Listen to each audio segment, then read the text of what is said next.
If you're affected by anything you hear, please call our free support line on 0808 2080 888.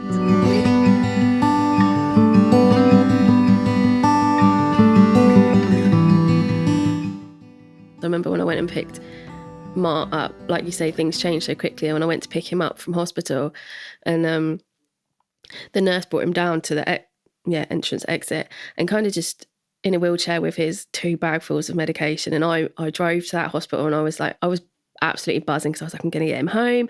Things are going to be, I knew we couldn't do much, but things were going to be a bit more normal, I guess, being at home together. And we could barely even get him in the car because he had this brace on. He couldn't move. So it was up here, and it was really, and we had to get him in at an angle. I had to put the seat right back, get him in an angle. And I thought, this is it. I've driven here as your girlfriend, and I've left as a doctor, a pharmacist, a nurse, a care, like everything kind of all rolled into one. And that moment, kind of everything, like I say, everything just changes, don't you? You one day you're this person, and the next day you're someone completely different. But I don't think you can ever go back to being that person you were before, even though now I don't need to look after Mark as well. I don't really need to look after him. He can do his own medication. He's out of his brace. He's back at work. But I don't think that you can step back, because I always feel I need to be his little bubble of, I need to protect you. And I am more aware of things, a lot more aware of things than what he is.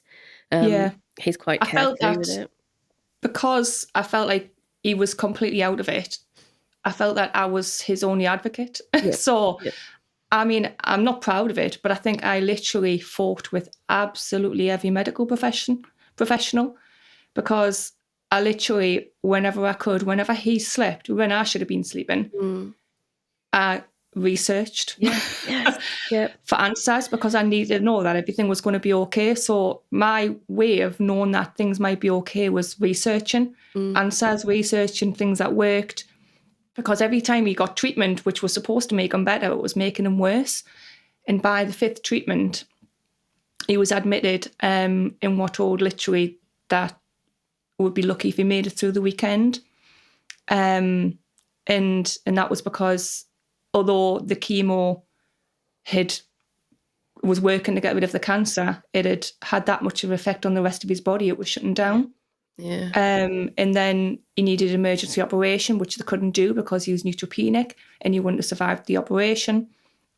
And I just felt at the time that all I could do was, like, there's got to be something. So I would literally look for things, fight with people, like literally there has to be answers, look for a way.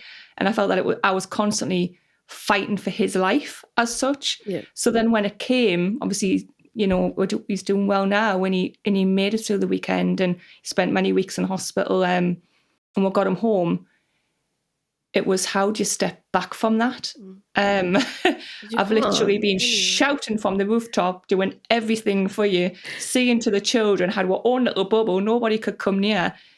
And how do you switch off from that? And I remember sitting crying to my friend one night, and I think it was 2-3 o'clock in the morning, I was sitting crying to her, and I was going, who am I anymore? I literally was like, I've lost myself somewhere along these 6-7 months.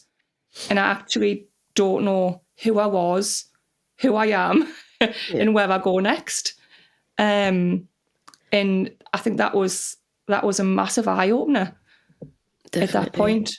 I think kind of like where we are now, like a stem cell transplant is deemed the be all and end all, and you've got to get to that point. And I think working towards that point, you're working towards that positive. You're going to do your induction treatment. You're going to get this. This is where you're going to be at the end, hopefully.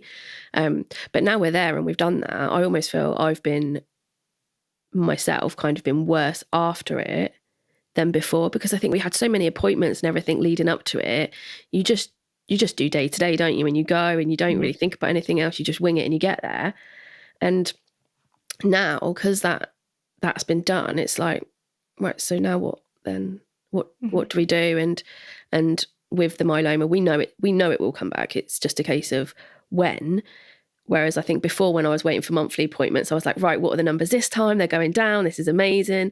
And now I'm like, are they going up? How much are they going up? And they're not, which is great. And a couple of blood tests, kind of after transplant, the numbers were a little bit up and down. And then I kept ringing his nurse and I was like, is this okay? How long does it take to kind of level out? Has it not worked? Has it been a waste of time? And she was like, no, like, don't worry. Like, just keep doing what you're doing. There's nothing, and there is nothing that we can do. We just have to go on their advice. And I found it a lot harder after, because it's almost like you're just in limbo, waiting for it to kind of change course and what's going to happen. Our team are really good, and they do check in with me as much as they check, even when they have an appointment. And me and his consultant joke, he had one on Friday and he's like, is Kayleigh there? Do I need to give you the numbers? And I was like, I'm here. Like, I've got my phone, give me the numbers. Whereas Mark's like, can I start my next cycle? That's amazing. Thanks very much. Kind of job done. But I need to know the other bits and pieces. That's where we're very similar. Like, the consultant called last week and he was like, is Gail there to know when he knows it? And are you okay with this? And I'm like, I've got a list. And it becomes your new normal, doesn't it?